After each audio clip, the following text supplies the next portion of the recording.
Estamos começando mais um programa Evidências, na busca constante por fatos que comprovem a veracidade histórica da Bíblia Sagrada. Você certamente já ouviu falar na palavra etnia, não é mesmo? Embora não haja uma definição precisa para esse termo, etnia significa um grupo de indivíduos caracterizados por alguns elementos culturais em comum, como língua, religião, métodos de cultivo, alimentação e história. Alguns pensam que não há necessidade de o grupo pertencer a uma mesma nacionalidade ou possuir semelhança genética para ser considerado membro de uma mesma etnia. O fato é que a etnia é, curiosamente, aquilo que une e, ao mesmo tempo, distingue os seres humanos. Mas, atenção, etnia não deve ser confundida com raça. Todos somos membros da raça humana, e essa raça humana é que se encontra dividida por um grupo tão grande de étnicos que fica até difícil contabilizá-los precisamente. Com um cômputo de mais de 7 bilhões de pessoas no planeta, as diferenças, é claro, vão se acentuando à medida que cresce a população mundial. Só para você ter uma noção, no início do século XX havia apenas 57 nações reconhecidas no mundo, mas hoje a Organização das Nações Unidas fala de 191 países, a maioria deles, é claro, fundada apenas após a Primeira Guerra Mundial. No programa de hoje, vamos falar de um grupo étnico que tem ligação direta com o livro base de nossas apresentações, que é a Bíblia Sagrada. E este povo não poderia ser outro senão os judeus. Eles não são numeramente grandes. No mundo existem cerca de 14 milhões de judeus, o que dá 0,2% da população mundial. E destes, apenas 6 milhões residem no Estado de Israel. Os demais espalham-se em diversas partes do mundo, especialmente nos Estados Unidos, Rússia, França e Alemanha. Mas é interessante notar que, apesar de serem tão poucos em termos demográficos, os judeus sempre exerceram uma influência sem precedentes em toda a história mundial. Você pode até não saber direito quem são eles, ou mesmo não ter conhecido nenhum judeu, mas saiba que muitos dos benefícios de sua vida hoje se devem a cidadãos judeus no mundo. Veja alguns deles. Albert Einstein, o mais famoso cientista do século XX, que propôs a intrigante teoria da relatividade e a famosa equação E é igual a mc ao quadrado. Einstein lançou os fundamentos da física moderna e impactou o mundo em praticamente todas as ideias que surgiram no século XX, desde a teoria quântica até a energia nuclear e a bomba atômica. Karl Marx, um judeu alemão que era filósofo, economista e que revolucionou o mundo escrevendo com a ajuda de Engels o Manifesto Comunista e o Capital, duas obras que influenciaram tremendamente o socialismo e as ciências sociais. Muitos teóricos consideram Marx o pai da história da sociologia e também da economia moderna. A seguir temos Sigmund Freud, o pai da psicanálise e da psiquiatria. Este judeu da Áustria foi o primeiro a teorizar sobre os sintomas de pacientes com histeria, fazendo importantes equiparações entre as crises na fase adulta e os traumas adquiridos ainda na infância. E muitos dos seus conceitos são usados até hoje pela psicologia e pelos estudiosos da mente humana. Esses que eu citei, é claro, são apenas os mais famosos, mas a lista de judeus que influenciaram o mundo é muito, muito maior. Temos ainda Jonas Salk e Albert Sabin, os respectivos criador e aperfeiçoador da vacina contra a poliomielite. Abraham Jacob, o pai da pediatria moderna. Casimir Funk, o descobridor das vitaminas. E Abraham Waxman, pioneiro do desenvolvimento dos antibióticos. E olha que estes são apenas uns pouquíssimos exemplos de judeus influentes. Se fôssemos fazer uma lista exaustiva, gastaríamos um programa inteiro só citando o nome de judeus que influenciaram na história.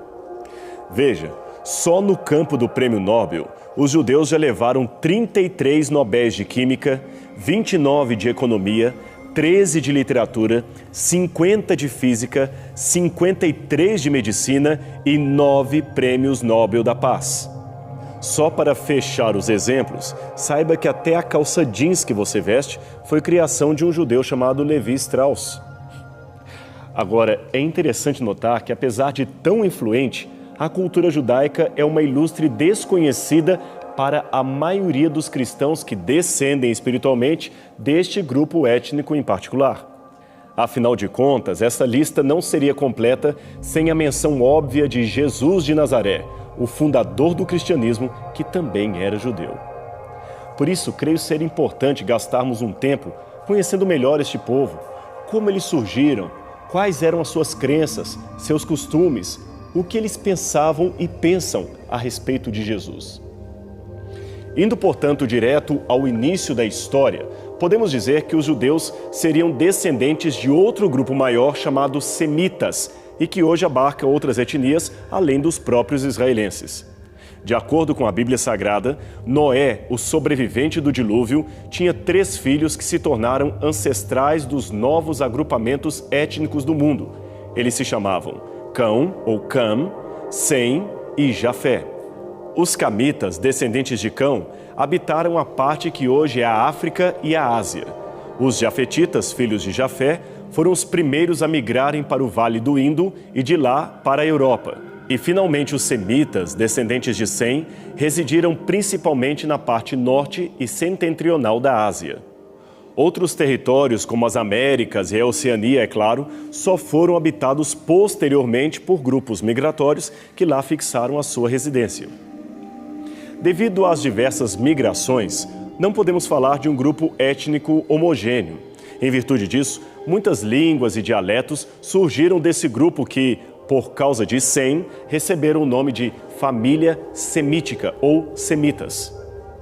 Entre os idiomas originários dos semitas estariam importantes línguas como acadiano, ugarítico, fenício, hebraico, aramaico, árabe, etíope, egípcio, copta, guanche, assírio e caldeu. Os semitas, ou como dissemos, os descendentes de Sem, se multiplicaram com muita rapidez e se assentaram primeiramente no sul da Mesopotâmia, onde seria o território do moderno Iraque. Aquela era uma área muito rica para o plantio e por isso mesmo foi chamada de crescente fértil pelos historiadores em geral. Então, grupos semitas resolveram se assentar ali, trocando a antiga vida nômade pela residência fixa. Lá eles criaram canais de irrigação e aperfeiçoaram a agricultura, formando em redor os primeiros assentamentos urbanos. Vilas foram então formadas a partir do clã dos fundadores e, com o crescimento da população, veio o comércio, a escrita, a domesticação de animais e, finalmente, o surgimento das primeiras cidades, que se transformaram em civilizações cada vez mais poderosas. Entre estas estavam a cidade de Uruk, Lagash, Larsa, Eridu e a grande Ur dos Caldeus, onde viveu um homem chamado Abraão. Com Abraão inicia-se o que chamamos de a história do povo hebreu e, por que não dizer, com ele inicia-se o próprio povo hebreu. Afinal de contas, Abraão é considerado por muitos rabinos o primeiro hebreu, pois com ele inicia-se a linhagem espiritual e doutrinária daquele povo, e isto há pelo menos 4.000 anos. Falando em hebreu, este é um termo cuja origem etimológica se perdeu com o tempo. Ele aparece na Bíblia em Gênesis capítulo 14, verso 13, referindo-se a Abraão. E todas as antigas fontes bíblicas e não bíblicas traduzem hebreu como um designativo aparentemente exclusivo daqueles descendentes de Abraão. Alguns pensam que hebreu vem do nome Éber, mencionado em Gênesis capítulo 10, verso 21, como sendo um ancestral distante do próprio Abraão. Outros pensam que hebreu viria da palavra hebraica abar, que quer dizer passar pelo meio. Isto seria um indicativo de como Deus mandou Abraão cortar animais em sinal de sua aliança com o próprio Deus. Aliás, o fogo do Senhor passou por meio das entranhas sacrificadas. Uma outra comparação muito controvertida entre os acadêmicos entende que hebreus viria de Apiros ou Abiros, um grupo errante, sem pátria e desprezado que aparece em muitos textos do Antigo Oriente Médio. Pois bem, como dissemos, a história dos hebreus começa com a história de Abraão. De acordo com a Bíblia, por ordem divina, Abraão peregrinou desde Ur até Canaã via Harã. Este fato aparece em Gênesis capítulo 11, verso 31. E em termos históricos e arqueológicos, podemos confirmar a existência dessas cidades mencionadas na trajetória do patriarca? Sim, podemos, graças a este homem de chapéu à direita da foto, chamado Sir Leonard Woolley. Suas escavações arqueológicas a partir de 1922 revelaram ao mundo o alto nível de civilização deste grande centro chamado Ur e que na época era a capital dos Sumérios. Essas escavações da expedição anglo-americana na antiga Ur comprovaram que aquela cidade mencionada na Bíblia não somente existiu, como era uma das maiores metrópoles da ocasião, com uma população oscilando entre 65 mil e 100 mil habitantes, um número muito expressivo para a ocasião. Depois também houve trabalhos arqueológicos em Harã e nas terras cananitas. Nesta trajetória, o nome de Abraão foi ainda encontrado em recibos cuneiformes como este. Não podemos, é claro, dizer com certeza que este Abraão mencionado nos recibos seria o mesmo Abraão da Bíblia, mas certamente isso nos mostra que o seu nome era comum naqueles tempos e que a sua peregrinação começou por volta de 2000 a 1800 a.C., aproximadamente. Também devemos concluir que Abraão, antes de se tornar um nômade, fora criado numa cidade rica, uma das maiores do mundo antigo, e partiu dali para o seu novo destino, munido com o legado cultural de sua própria geração. Veja o testemunho do famoso arqueólogo Albright.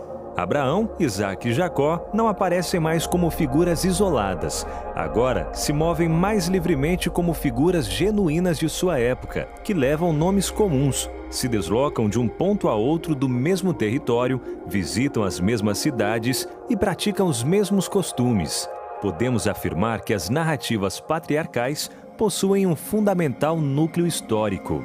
Assim, com a história de Abraão e os demais patriarcas, especialmente Isaque e Jacó, podemos dizer que Israel surgiu de um grupo de nômades do deserto, mas que se desenvolveu como povo na terra de Canaã. E por falar em Israel, de onde vem este nome? Vem do patriarca Jacó, um dos netos de Abraão. Desde a sua infância, Jacó foi retratado como filho predileto de Rebeca, a esposa de Isaque, e também era o rival de seu irmão gêmeo chamado Esaú. Para complicar a situação, Jacó ainda carregava a terrível fama de enganador de pessoas. Aliás, o seu nome em hebraico, Jacob, significa justamente isto, aquele que pega alguém pelo calcanhar, ou seja, aquele que engana. Essa fama se tornou mais e mais acentuada depois que ele enganou seu irmão para obter clandestinamente o direito de primogênito. O interessante, porém, é que a Bíblia, sem esconder o seu traço de caráter, o mostra como alguém que lutava com seus próprios defeitos e que almejava tornar-se um cidadão melhor, alguém de melhor caráter. Mas isto não foi assim tão simples, tão fácil. Jacó acabou caindo numa cilada emocional montada por sua própria mãe e pelas escolhas desastrosas que ele mesmo havia feito. Depois de enganar dramaticamente seu irmão e o próprio pai Jacó, ele teve de fugir para nunca mais voltar. Perdeu de uma só vez o lar, os amigos, o carinho do pai e da mãe, mas Deus tinha um plano especial para sua vida, para sua desastrada vida. Numa terrível noite de angústia, Jacó orou mais uma vez pedindo o perdão de Deus e a bênção, até ser encontrado pelo próprio anjo do Senhor. Diz a Bíblia que ele lutou com esse anjo até ao amanhecer do dia. Aquela, é claro, era uma batalha real, porém ao mesmo tempo representava a própria briga interna de Jacó para sentir-se perdoado por Deus, perdoado por seu pai e perdoado por seu irmão Esaú. Imagine só o fantasma da culpa rondando constantemente a sua mente e os seus sentimentos. Apesar de ficar com uma sequela permanente daquela batalha, pois Jacó passou a ser manco de uma perna, ele finalmente conseguiu o perdão e a paz de espírito que tanto almejava. Noutras palavras, Ele lutou espiritualmente com o próprio Deus e prevaleceu. Então o anjo do Senhor muda o seu nome de Jacó para Israel. E é isto mesmo, Israel é a junção de 3 palavras hebraicas. Ish, que quer dizer homem, Ha, batalha, e El, Deus. Israel, o mesmo nome que futuramente seria usado para referir-se aos seus descendentes quando se tornassem um único país. Então, recapitulando, você tem Abraão, apelidado de Hebreu, e depois Jacó, que passa a se chamar Israel. Hebreus foi o apelido dado aos descendentes de Abraão, Isaque e de Jacó, e descreve mais o período em que eram nômades pelo deserto. Já Israel refere-se ao período em que estavam assentados em Canaã, conquistando o território que lhes era de direito. Em termos arqueológicos, a mais antiga referência fora da Bíblia que temos ao povo de Israel, assim denominado, é esta. A estela comemorativa do faraó Merneptah, descoberta em 1906 e que hoje pode ser vista no Museu do Cairo, no Egito. Ela traz as vitórias de Merneptah ou Meremptah, filho de Ramsés II, que foi faraó do Egito no século 13 a.C. O texto, é claro, traz um tom bastante propagandístico e cita vários inimigos do Egito. Entre eles, aparece esse nome que a maior parte dos egiptólogos decifra como sendo povo de Israel. Segundo a Bíblia, Jacó teve 12 filhos, que foram Rúben, Judá, Benjamim, José, Efraim, Levi, Issacar, Zebulum, Dan, Naftali, Gade e Asser.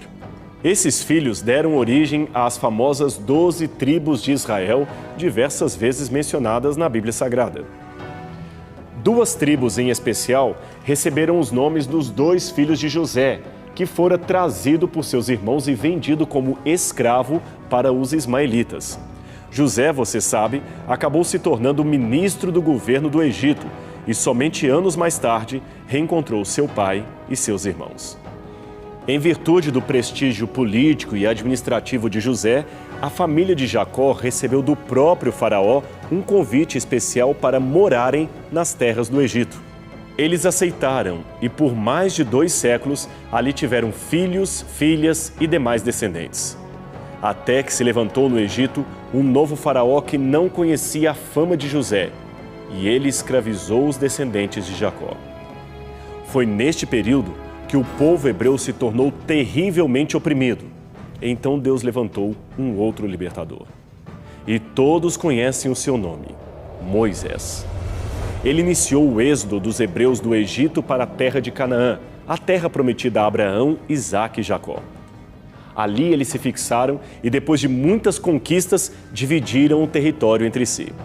Esta é a configuração geográfica do território de Israel, dividido pelas 12 tribos que agora compunham o país.